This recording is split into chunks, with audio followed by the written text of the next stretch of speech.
እኔ ቲፒኤልኤፍን የማስበው ለኢትዮጵያ የሙቀጫ ልጅ ነው የሆነባት። የሙቀጫ ልጅ እናቱን ካልወቀጠ እናቱን ካልረገጠ ስራውን አይሰራም። ልክ እንደ ሙቀጫ ልጅ ኢትዮጵያን በማዋረድ ኢትዮጵያን በመዝረፍ ኢትዮጵያን በመከፋፈል ኢትዮጵያን በማደህየት ስራዬን ሰራለሁ ብሎ የሚያስብ ኃይል መሆኑ በጣም ያሳዝነኛል። አካሄዱ ግን ቲፒኤልኤፍ በየተቋማቱ አምነስቲ በሉት ዩኤን በሉት ምናምን በሉት ኤጀንሲ ላይ ያለው ኢትዮጵያዊ አብዛኛው የቲፒኤልኤፍ ካድሬ ቤተሰብ አካል ላለፉት 30 ዓመታት ሰክስጓል።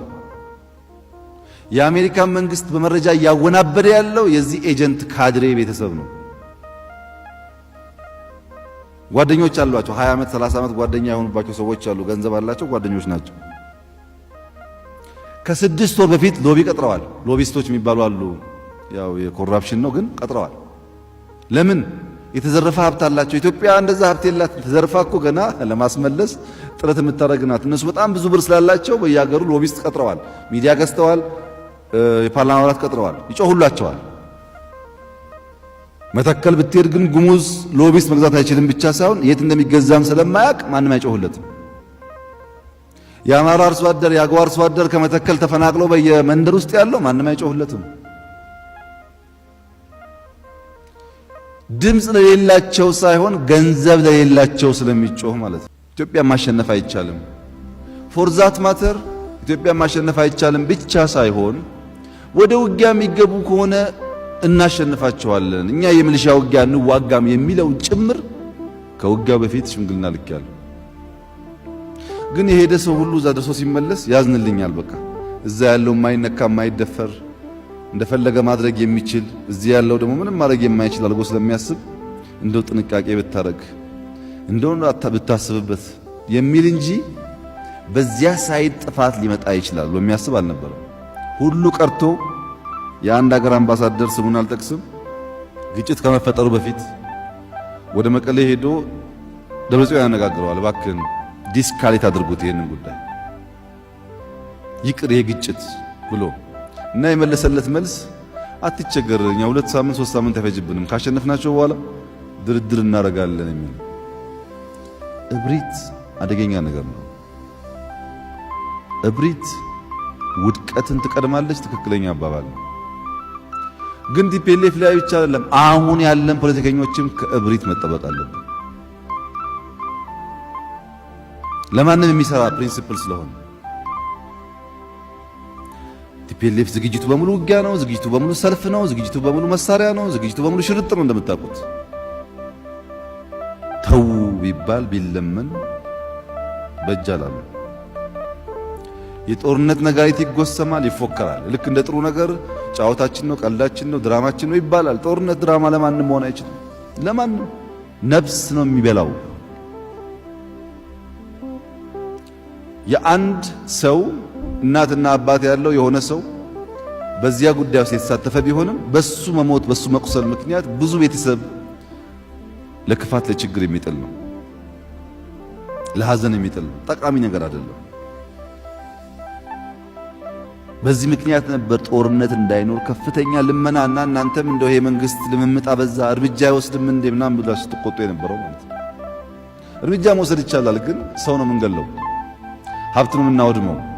በዚህ ግጭት ምን ያክል ውድቀት እንደደረሰብን እኛ እናውቃለን። ዘመናዊ ጋር እንዋጋለን። እንደዚህ አይነት ትጥቆችም አለን። እባካችሁን ውጊያ አታስቡ ብያቸዋል። አልደበኳቸውም፣ ግን አላመኑም። ምክንያቱም በእነሱ ኔትወርክ ውስጥ አይታይም።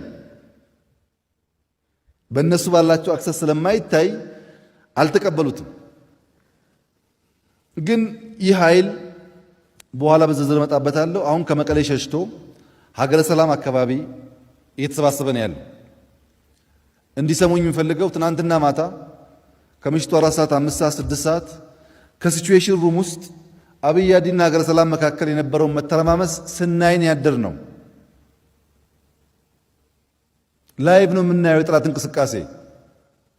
ማታ አላጠቃናቸውም፣ ምክንያቱም በሽሽት ውስጥ ሚስቶቻቸውን ልጆቻቸውን ይዘው ሄደዋል። የኛንም ያፈኗቸው ወታደሮች ይዘው ሄደዋል። ህዝብ ውስጥም አብይ አዲና ሀገረ ሰላም አካባቢ ህዝብ ውስጥ በጣም መተረማመስ ነበር። አናጠቃም ብለን አይተን የተውኑ ትናንትና ይሰማሉ እነሱ ስለሚያውቁት ነው። ግን አይቀጥልም ይሄ ቲፒኤልኤፍ ዝግጅቱ በሙሉ ውጊያ ነው፣ ዝግጅቱ በሙሉ ሰልፍ ነው፣ ዝግጅቱ በሙሉ መሳሪያ ነው፣ ዝግጅቱ በሙሉ ሽርጥ ነው። እንደምታውቁት ተው ቢባል ቢለመን በእጅ አላሉ። የጦርነት ነጋሪት ይጎሰማል፣ ይፎከራል። ልክ እንደ ጥሩ ነገር ጫወታችን ነው፣ ቀልዳችን ነው፣ ድራማችን ነው ይባላል። ጦርነት ድራማ ለማንም መሆን አይችልም። ለማንም ነፍስ ነው የሚበላው። የአንድ ሰው እናትና አባት ያለው የሆነ ሰው በዚያ ጉዳይ ውስጥ የተሳተፈ ቢሆንም በሱ መሞት በሱ መቁሰል ምክንያት ብዙ ቤተሰብ ለክፋት ለችግር የሚጥል ነው፣ ለሐዘን የሚጥል ነው። ጠቃሚ ነገር አይደለም። በዚህ ምክንያት ነበር ጦርነት እንዳይኖር ከፍተኛ ልመና እና እናንተም እንደው ይሄ መንግስት ልምምጣ በዛ እርምጃ አይወስድም እንዴ ምናምን ብላችሁ ስትቆጡ የነበረው ማለት ነው። እርምጃ መውሰድ ይቻላል፣ ግን ሰው ነው የምንገለው፣ ሀብት ነው የምናወድመው። በዚህ ግጭት ምን ያክል ውድቀት እንደደረሰብን እኛ እናውቃለን።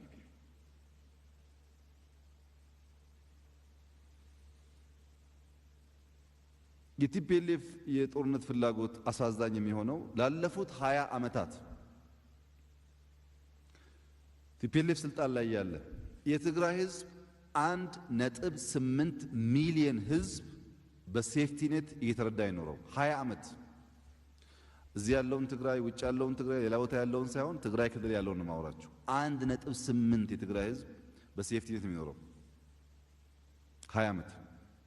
ያው ከዛም ይቀነስበታል። ኮታም 3 ኪሎ ከሆነ 2 5 ከሆነ 4 እየሰጡ ይቀንሳሉ፣ ግን ሴፍቲ ኔት ነው። በዛ ላይ ኮሮና፣ በዛ ላይ አንበጣ፣ በዛ ላይ አርሶ አደሩ ያረሰውን የደከመበትን ሳይሰበስብ ውጊያ አይጀምርም። ሪስፖንሲብል ሰው እንደዛ ያደርግም። እንደው የፈለገ ክፋት እንኳን ቢኖር ጊዜ መምረጥ ያስፈልግ ነበር። ዘሆል የክልሉ አመራር ጦር ሰባቂ፣ ግጭት ጨማቂ፣ የጦርነት ተንታኝ። ጦርነቱን ደግሞ እንደው በአካባቢው ብቻ አይደለም ሰፋ ያደረገ እንትና ከፈለገ 10 ጊዜ ይምጣ እንትና 5 ጊዜ ይምጣ ብቻ ሳይሆን እኛ ከተነካን ሆርን ኦፍ አፍሪካ ትታመሳለች ትጠፋለች የሚለውን እነሱ አምነው ፈረንጅ አሳምነዋል። ፈረንጅም እንደዛ የሚያስበው ባይዘው ግን ምስራቅ አፍሪካ የምትታመሰው መጀመሪያ የትግራይ ህዝብ ከተጎዳ፣ አማራ ከተጎዳ፣ ኦሮሞ ከተጎዳ በኋላ ነው። አንተ ሳትጎዳ ሌላ የሚታመስበት እድል የለም።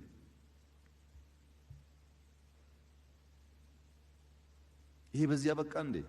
ኢትዮጵያ ውስጥ በታሪክ ያነበብነው የሰማነው አንበሳ ገዳይ ብሎ ጀግና ሲፎክር ነው። ገበሬ ገዳይ ተፈጠረው ኢትዮጵያ ውስጥ የሚያርስ አርሶ አደር እየገደለ ልክ እንደ አንበሳ ገዳይ የሚፎክር። ቅድም የኦነግ ሸኔ ጉዳይ ተነስቷል። ኦነግ ሸኔ የሚባል ስም ትንሽ ያስቸግራል። ኦነግ ብዙ ጊዜ የኛ ስም አይደለም ስለሚል ግን የሸፈተው ኃይል ሽፍታው ላለፉት 20 ዓመታት የት ነበረ ይሄ ሽፍታ? ለምንድን ነው አሁን የሚያደርገውን ነገር ያላደረገው? ከየት መጣ መሳሪያው፣ ትጥቁ፣ ገንዘቡ፣ ስልጠና የሚወስደው የት ነው? ይሄ ለኢትዮጵያ ሕዝብ ግልጽ መሆን አለበት። በዚህ ውጊያ 300 የሚጠጉ የዚህ ሽፍታ አካላት ትግራይ አግኝተናል እየሰለጠኑ። ተረታታ ለሚወራው ፕራክቲካል ነው። ነገር ግን መስተካከል ያለበት የኦነግ ሸኔ ወይም ሽፍታው አማራ ብቻ ገደለ የሚለው አደገኛ ነገር ነው። የኦነግ ሸኔ ከአማራ በላይ ያዋረደው ኦሮሞን ነው። ከነነፍሱ አቃጥሏል። 10-15 ምሽግ ውስጥ ጥሏል። በምዕራብ ወለጋ 3-4 ወር ስንዋጋ ከነሱ ጋር በነበረው ውጊያ ስልክ አልነበረም። በጣም የሚያሳዝነው ነገር ግን በወለጋ 3-4 ወር ስልክ መጥፋቱን አንድም የውጭ ሰው ኮምፕሌን አድርጎ ያውቃል። ለካ ትግራይ ብቻ ነው ሲጠፋ ችግር የሚፈጠረው። የወለጋው ችግር የለውም፣ ቢሞት ችግር የለውም፣ ስልክ ቢጠፋ ችግር የለውም። ኦነግ ሸኔ የኢትዮጵያ ጠላት ነው። ለኦሮሞ አይበጅ፣ ለአማራ አይበጅ፣ ለጉራጌ ለሰው ዘር አይበጅ። ምክንያቱም በሰላምና ተወዳደርና አሸንፍ ሲባል የዚህ የጁንታ ቡችላ ሆኖ ገበሬ እየገደለ የሚፎክር ከሆነ ለሁሉም ጥፋት ነው። ጥቅም የለውም፣ ለራሱም ጥቅም የለውም። እንጂ የወለጋ ህዝብ መንገድ እንዳይሰራ ልማት እንዳይመጣ ስቃይ ውስጥ እኮ የነበረው አንድም ሰው አልተናገረለትም። ከውስጥም ከውጭም አይቶ ነው በቃኝ ብሎ ራሱ አግሬሲቭ ሆኖ ይሄን ኃይል የገፋው እና ለአማራ ብቻ ሳይሆን ለሁሉም የኢትዮጵያ ህዝቦች የማይበጅ ነው። ወለጋ ውስጥ የሞቱ የአማራ አርሶ አደሮች አማሮች አይደሉም፣ የኦሮሞ አካሎች ናቸው። ኦሮሞን አምነውና ወደው ከኦሮሞ ህዝብ ጋር ተዋደው ተጋብተው የሚኖሩ አካል ናቸው። እነሱም መግደል ፕራይመሪሊ ኦሮሞ መግደል ነው። ማንም ዝም ብሎ ወደ ሰው አካባቢ አይሄድም ካልወደደ ካልተማመነ። ለመዝናናት እንኳን ቦታ ይመረጣል፣ እንኳን ለኑሮ። በኦሮሚያ ውስጥ የሚኖር ማንኛውም ሰው ሲሞት ፕራይመሪሊ ኦሮሞ ነው የተጎዳው።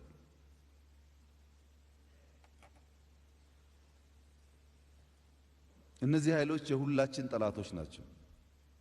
እነዚህን ኃይል ካደረግን በኋላ ጉዳዩን ቀጥታ የአማራና ኦሮሞ ካደረግነው የጠላት ፍላጎት ማሳካት ነው። ለአማራም ለኦሮሞም ጠላት ነው ብለን በጋራ ምንቆም፣ ለጉራጌም ለወላይታም ጠላት ነው ብለን በጋራ ምንቆም እንኳን እናጠፋዋለን። ሩም አንስጣቸው። ትግራይ የተፈጠረው ችግር እነዚህን አይነት ቡችሎች በየቦታው ፈጥሮ ገበሬ እየገደለ የሚፎክር ኃይል መፍጠር ብቻ ሳይሆን አሁን ትግራይ ውስጥ ሰው ይታፈናል፣ ሰው ያፈናሉ፣ ሰው ይገላሉ። አንዳንዴ የሚረሳ ይመስለኛል። 100,000 200,000 ወታደር አለኝ ብሎ ትግራይ የነበረው ኃይል ሲፎክር እኛ 200,000 እኮ አልገደልንም፣ ተበተነ እንጂ ከየቤቱ እየወጣ እንደሚገል ከየቤቱ እየወጣ ጥፋት እንደሚያደርግ። ሌላው ቀርቶ ለእርዳታ የሚሰማሩ ሰዎች ይታፈናሉ፣ ይገደላሉ፣ እርዳታ እንዳይሰጡ ማለት ነው። ከዚህ ቀደም ካደረጉት ጥፋት በላይ አሁን ትግራይ ውስጥ ነገር ተረጋግቶ ስራ እንዳይሄድ የሚያደርግ ሁኔታ አለ። በትግራይ ብቻ አይደለም፣ ቅማንት ላይ ይሞከራል፣ አሁን ከሚሴ ይሞከራል፣ አንዳንድ ቦታ ይሞከራል። ግን ከአጥፊዎቹ በላይ ያን የጥፋት ሐሳብ ተሸክሞ ወስዶ አሁን ቅድም ስለ ከሚሴና ስለ አማራ ተነስቷል። እዛ ያለው ህዝብ የወሎ ክፍለ ሀገር ህዝብ ነው። የፌደራል ስርዓት የሚባል ሲመጣ ነው አማራ ክልል ምናምን ልዩ ዞን ተባለ እንጂ የወሎ ክፍለ ሀገር ህዝብ ነው። በወሎ ውስጥ የተዋለደ የተጋባ ከኔም ከናንተም በላይ አብሮ የኖረ ህዝብ ነው። እኛ እኮ ነን እንትን ዞን ነን እንትን ምናምን ያልነው እንጂ ሰከን ብለን ብናይ ጥሩ ነው። አያዋጣም። የሰው ደም እንደፈለግን እያፈሰስን አያዋጣም። እና ኦሮሞም ይሁን አማራም ይሁን ሰው አይሙትብን፣ እኛ ሰው አልተረፈብንም። በረሃብ የሚሰቃየው አንሶ በእኛ ፖለቲካ ሹክቻ ምክንያት ሰው እንዲሞት ማድረግ ተገቢ አይደለም የሚለው ማየት ጥሩ ነው። ወደ ትግራይ ለመመለስ ብዙዎች የደረሰብንን በደል እያወቁም ሊክዱ ይፈልጋሉ። በዛች በአንድ ቀን ጀንበር ትግራይ ውስጥ 200 ቦታ 200 ሳይት አቴ ታይም ነው ጁንታው በሰሜን ጥቃት የፈጸመው። አንድ ቦታ አይደለም፣ 200 ቦታ፣ አንድ ጋንታ፣ አንድ ኃይል፣ አንድ ሻምበል ያለበት በሙሉ ተመርጦ በአንድ ጊዜ ውስጥ 200 ቦታ ላይ ጥቃት ተፈጽሟል። አሁን ይሄ ድንገት ምናምን በጣም ኦርጋናይዝድ የሆነ ስራ የተሰራ። በዚህ ውስጥ ከ7,000 በላይ ቤታቸው ሚስታቸው ጋር የተኙ በየከተማው የተኙ ባለስልጣናት፣ ማረክተኛ ሰዎች፣ ኃላፊዎች ብዙዎች ተይዘዋል፣ ጀነራሉን ጨምሮ። መቀሌን ስንይዝ እንኳን ከ1300 በላይ ኦፊሰሮች እኛ እጅ አልገቡም። በጁንታው ተይዘው በ100 ኪሎ ሜትር በእግራቸው ጫማቸውን አውልቀው እንዲሄዱ ይደረግ ነበር።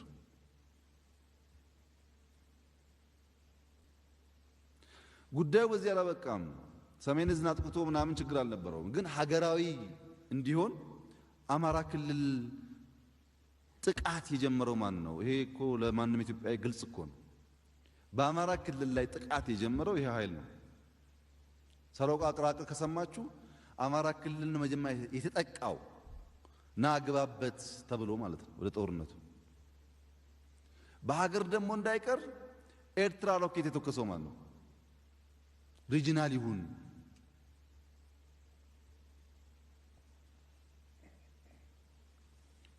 አሁን ስለ ኢንፍራስትራክቸር ብዙ ይነገራል። የጎንደርን ኤርፖርት የባህር ዳርን ኤርፖርት በሮኬት ማጥቃት በምን ሳይንስ ጀስቲፋይ ይደረጋል? እኛ ትግራይ ላይ እየተዋጋን አክሱምና መቀሌ ኤርፖርት አላጠቃንም። ከባድ መሳሪያ ላለመተኮስ ሮኬት የሚባል የኢትዮጵያ መከላከያ ሰራዊት የተኮሰው መቀሌን ይዘን ወደ ተከዜ በረሃ ከሄዱ በኋላ ሮኬት የሚባል አልተጠቀምንም እያለን አልተጠቀምንም። እኛ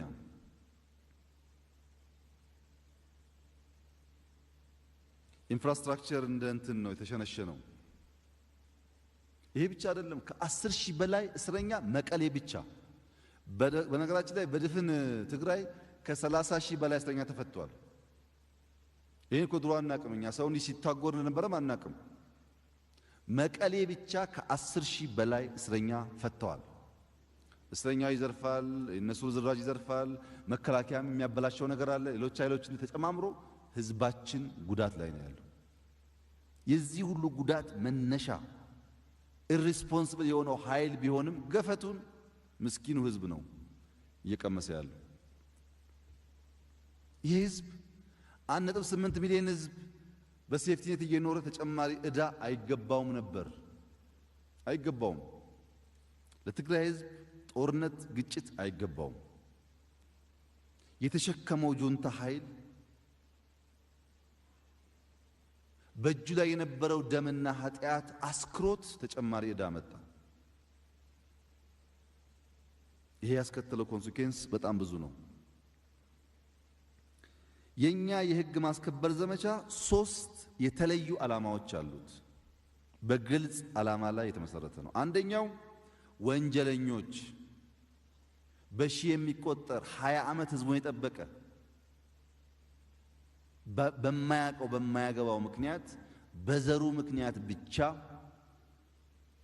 ያሰሩት፣ የጨፈጨፉት፣ በየቦታው አስክሬን የጣሉትን ሰው የፈጸሙበትን ወንጀል በኢትዮጵያ ህግ መሰረት ስለሚያስጠይቅ እጃችሁን ለመንግስት ስጡ፣ ለህግ ስጡ ነው ያለው። ለህግ የሰጡ ሰዎች እኮ እንደምታውቁት አልብሰን አብልተን አሁን አበባ ይመስላሉ እኮ። ለህግ ስጡና ህግ ይዳኛችሁ ነው ያለው። ህግ የፈለገውን ያድርግ። ስለያዝን እንግደል አላልንም እኛ። አንዱ ወንጀለኞች ለህግ ማቅረብ። ሁለተኛው ታጋቾች ማስፈታት ነው። ኢትዮጵያን አምነው ለኢትዮጵያ ክብር ከሀገራቸው ተፈናቅለው 20 ዓመት ምሽግ ላይ ያሉ ሰዎች ባልጠበቁት መንገድ ከጀርባቸው ተመተው በሺህ የሚቆጠር ኦፊሰር ታፍኖብናል። የትኛው ሀገር ነው የራሱን ዜጋ ለማስለቀቅ ጥረት የማያደርገው? አሁን እንደሚፎከረው እኮ አይደለም።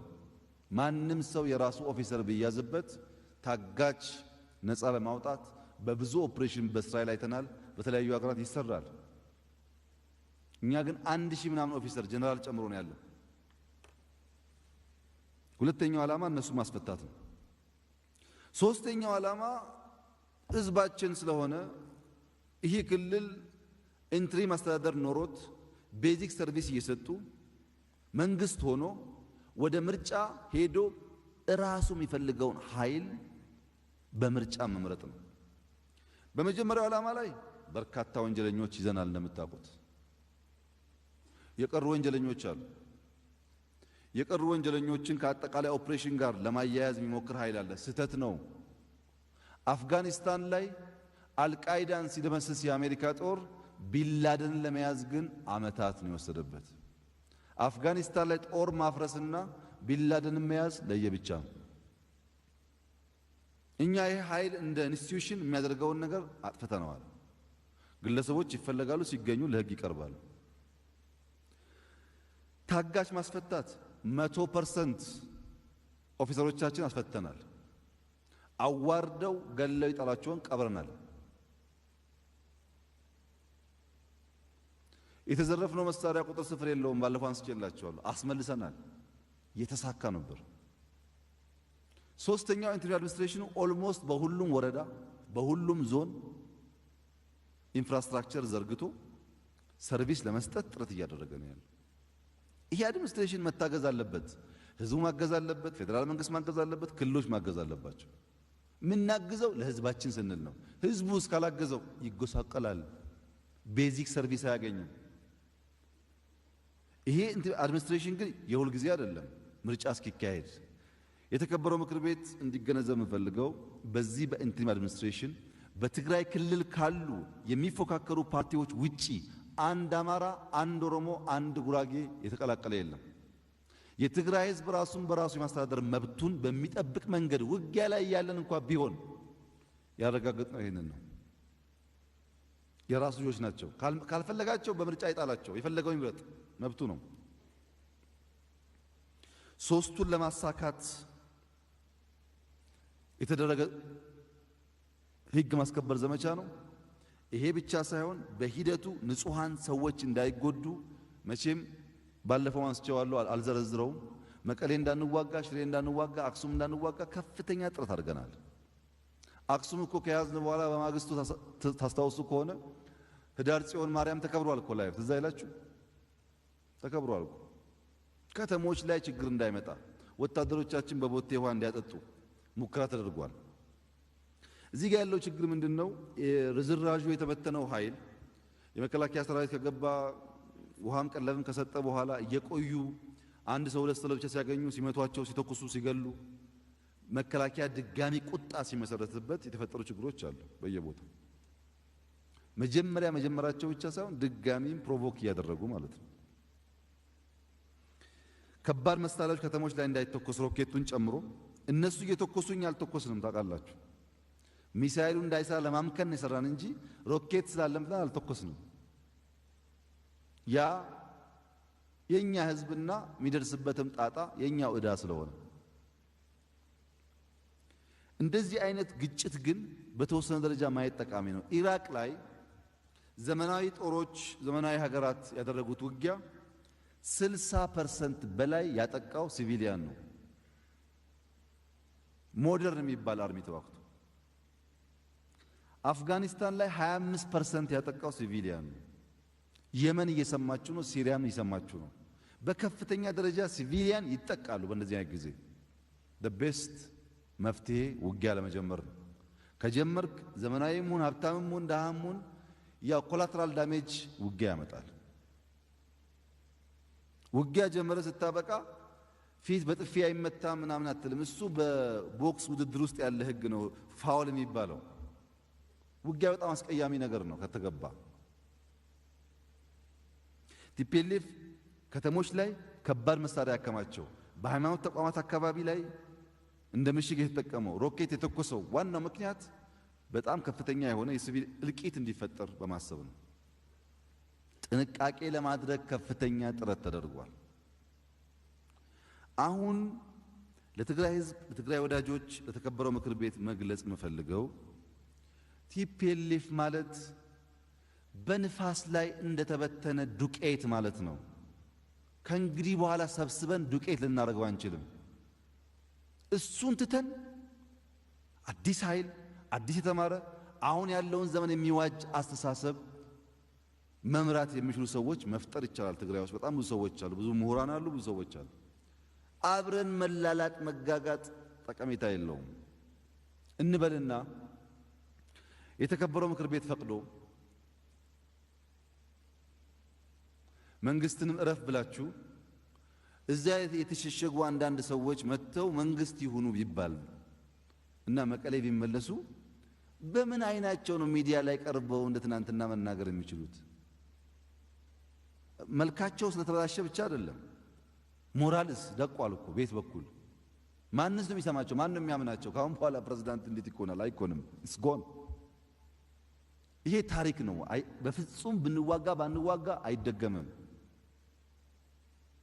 እኔ የሚያስታውሰኝ 83 84 አካባቢ ወደ ምዕራብ ስለነበርኩኝ የሆነ ወሬ ነበር ሁሉ ጊዜ ኮሎኔል መንግስቱ ስፔሻል ስፓርታና ኤርቦርን ወታደር ይዘው ጋምቤላ ገቡ ይባላል። በቃ ሰራዊት ውስጥ ወሬ ብቻ ነው። መጡ፣ ደረሱ፣ ጋምቤላ ገቡ ይባላል። እሳቸው የሉም።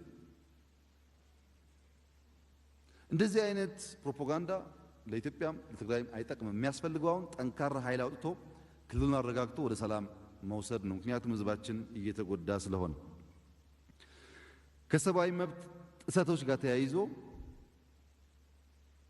ቅድም እንዳነሳሁት ውጊያ ጥፋት ነው፣ ብዙዎች ይጎዳል፣ ጥያቄ የለውም። በትግራይ ክልልም የደረሱ ጥፋቶች አሉ።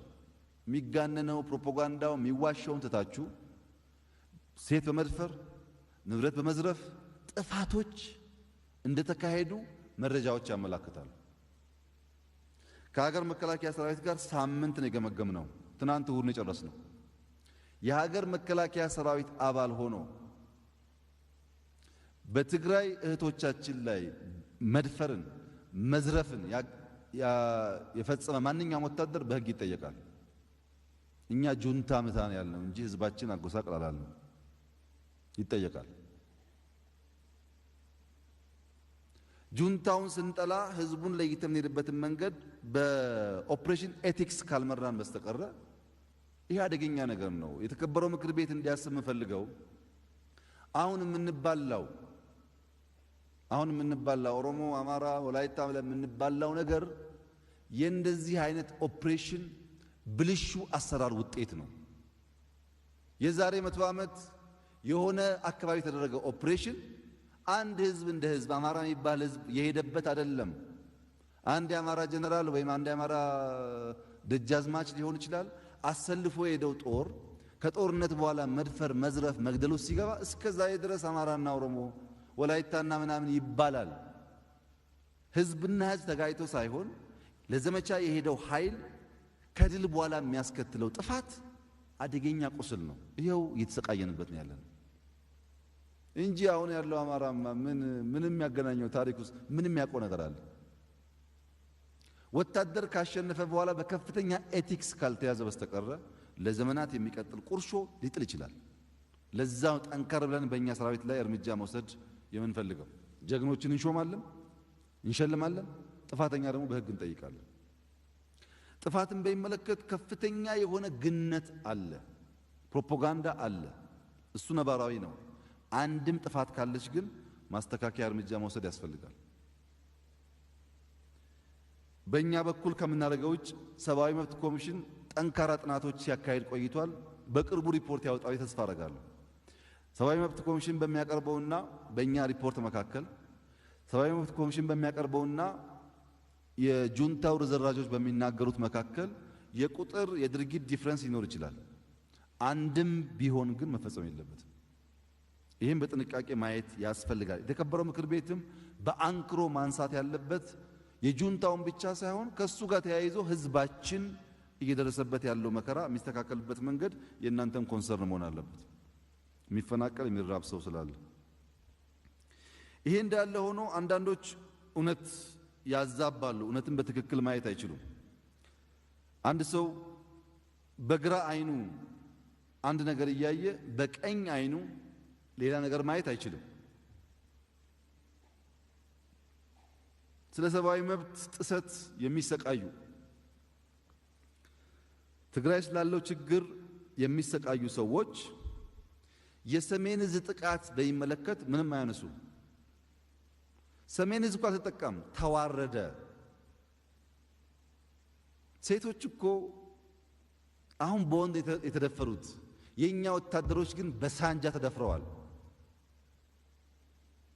ስለነሱ የሚያነሳ ሰው የለም። በየከተማው ተጨፍጭፈው በመኪና ሲረገጡ ማንም ስለነሱ ያነሳ ሰው የለም። እንዴት ነው በአንድ አይን ስለ ሰው ልጅ የምታየው በሌላ አይን ግን ደንታ የሌለ አላቀ? የማይካድራ ጭፍጨፋ ኦርጋናይዝድ የሆነ ኃይል በገዛ አገራቸው ዜጎች ሸቅለው የሚኖሩ ዜጎች ጨፍጭፎ ያው የሚታወቅ ነው። ሁሉም ያየው ጉዳይ ነው። ማንም ሰው ደንታው አይደለም። የማይካድራው ሰው አይደለም፣ ችግር የለውም ባይነገርም፣ ዋናው አሁን ያለው ብቻ በደል ነው። ማይካድራ የተጨፈጨፈው ጭፍጨፋ እስካሁን የትም ቦታ ላይ በዛ ልክ ኢትዮጵያ ውስጥ አልተደረገም። አሁን ባለው ኦፕሬሽን አልተደረገም፣ ግን ተረስቷል። ማይካድራ ትዝም አይላቸው።